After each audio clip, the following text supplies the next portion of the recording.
नव्यांना संधी दिली तर काहींनी रोष व्यक्त केला। अजित पवारांचा टोला, तरुणांना संधी द्यायची होती तर मला निवडणुकीत का उभं केलं, भुजबळांचा सवाल।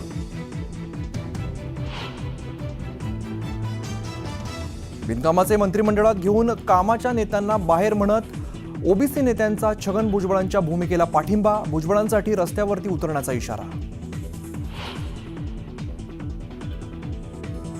खातेवाटपावरून काही जण समाधानी आणि काही असमाधानी असणं स्वाभाविक, पण प्रत्येक खात्याला न्याय देण्याचा प्रयत्न करणं महत्त्वाचं, उपमुख्यमंत्री अजित पवारांचं मोठं वक्तव्य। पालकमंत्री पदावरून महायुतीत जोरदार रस्सीखेच सुरू असल्याच्या चर्चा, मात्र महायुतीत वाद नाहीत, एकत्र बसून चर्चा करू, चंद्रशेखर बावनकुळेंचं वक्तव्य। संभाजीनगरच्या पालकमंत्री पदावरून रस्सीखेच, मलाच पालकमंत्रीपद मिळणार, संजय शिरसाटांचं वक्तव्य, तर अतुल सावेच पालकमंत्री होणार, भाजप पदाधिकाऱ्यांना विश्वास।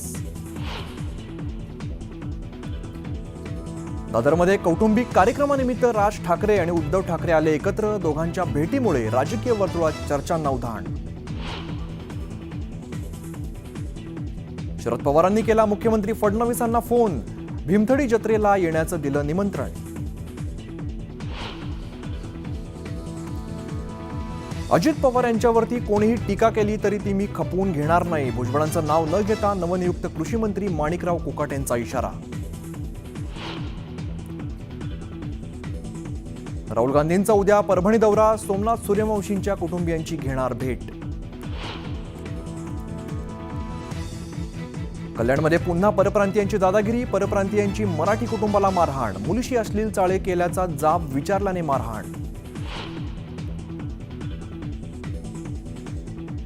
धुळे जिल्ह्यातील मुंबई आग्रा महामार्गावरती शिवशाही बसला आग, भीषण आगीमध्ये बस जळून खाक, आगीचं कारण अद्याप अस्पष्ट। पंतप्रधान नरेंद्र मोदींचा कुवेतमधील सर्वोच्च सन्मान, the order of Mubarak the great नागरी पुरस्कार प्रदान। आणि पॉपकॉर्नवरील अतिरिक्त जीएसटीमुळे पॉपकॉर्न महागणार, जीएसटी परिषदेच्या 55व्या बैठकीत पॉपकॉर्न संदर्भात जीएसटी कर आकारणीबद्दल महत्त्वाचा निर्णय।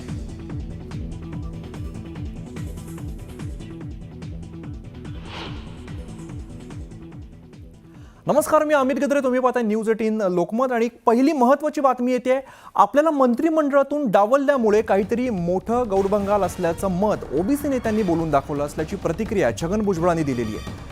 प्रकाश शेंडगे आणि इतर ओबीसी नेत्यांनी भुजबळांची भेट घेऊन त्यांच्याशी चर्चा केली, त्यानंतर छगन भुजबळांनी हे वक्तव्य केलेलं आहे। ओबीसी समाजातील विविध नेत्यांनी आपली भेट घेतली आणि त्यांनी आपल्या सोबत असल्याचं सांगितलंय।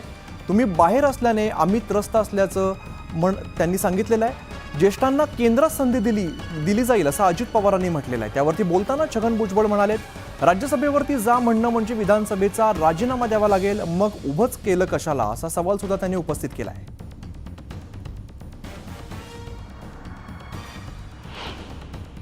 काही लोकांनी आज मंत्रिमंडळामध्ये ज्यावेळेस आपण नावं दिली त्याच्यामध्ये काही मान्यवरांना थोडंसं थांबायला सांगितलं, तर काहींनी रोष व्यक्त केला।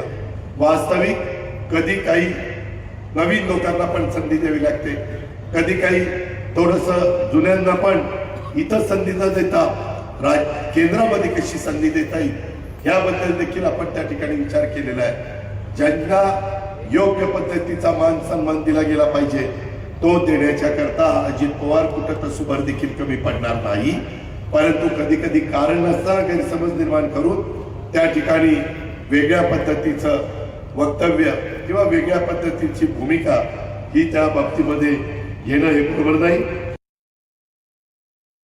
जे आहे हे व्याख्या ठरवायला पाहिजे ना, किती वर्ष तरुण म्हणायचं, 67-68 वर्ष पण तरुण म्हणायचं का नाही म्हणायचं, काहीतरी त्याला मर्यादा टाका ना, आणि अगोदरच सांगा ना, आणि मग सांगायचं उभंच राहू नका।